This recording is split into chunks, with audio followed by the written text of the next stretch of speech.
Okay, so today I decided I'm going to launch my YouTube channel. So it's going to range from a lot of things, from just me having talks maybe for you guys, or maybe I'll even do book reviews, which is what I'm going to start off with. So this is It's Your Ship by Captain D. Michael Abrashoff. It is management techniques from the best ship in the Navy, and he was a former commander of the USS Benfold, which was a Navy ship. And when he first got on as the captain, it was one of the worst ships in the Navy.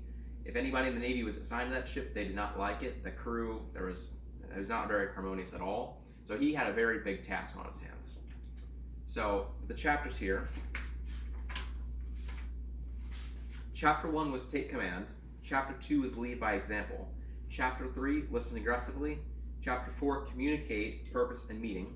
Chapter 5, Create a Climate of Trust. Chapter 6, Look for results, not salutes. Chapter 7, Take Calculated Risks. Chapter 8, Go Beyond Standard Procedure. Chapter 9, Build Up Your People. Chapter 10, Generate Unity. Chapter 11, Improve Your People's Quality of Life. And lastly, Chapter 12, Life After Benfold. So I picked out 3 quotes that basically, for me, summed up a good amount of the book. First one, right here.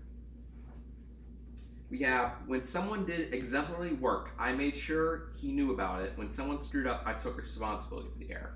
So basically what he was getting at is when he was on the ship, he always made sure that when he was in his leadership role, he was helping out other people and giving them the due credit and then some that they deserved.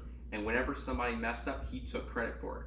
So what this did was, with his people, they respected him a lot more, and he took a lot of responsibility. So therefore, they didn't feel so much the burden was on them, but that he was also on their side.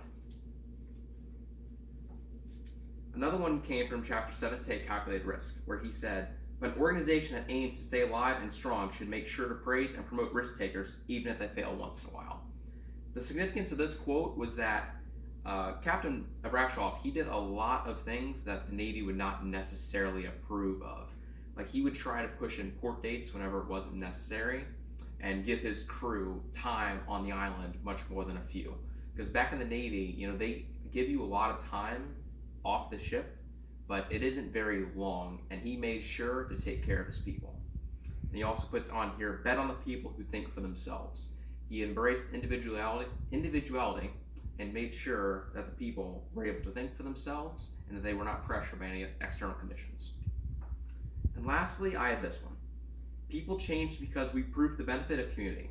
They changed because in their hearts, these sailors wanted and needed to belong to a team that cared for its members at least as well as it cared for its cutting-edge machinery. So on the ship, as I said before, there was a lot of just individuals. There was no real community to it. But he made it a mission on his ship to do that. And if he could get them all committed to each other, they could do a ton of things. And it wouldn't seem such a hard life, because when you're out on the seas for months and months at a time, it can become very boring. And so that was one of the other parts that he really focused on. Overall, for me, it was the second book I read this year. I've read many others since, and I personally loved it. You could find it on Amazon, I'm sure, and I'm sure many other places.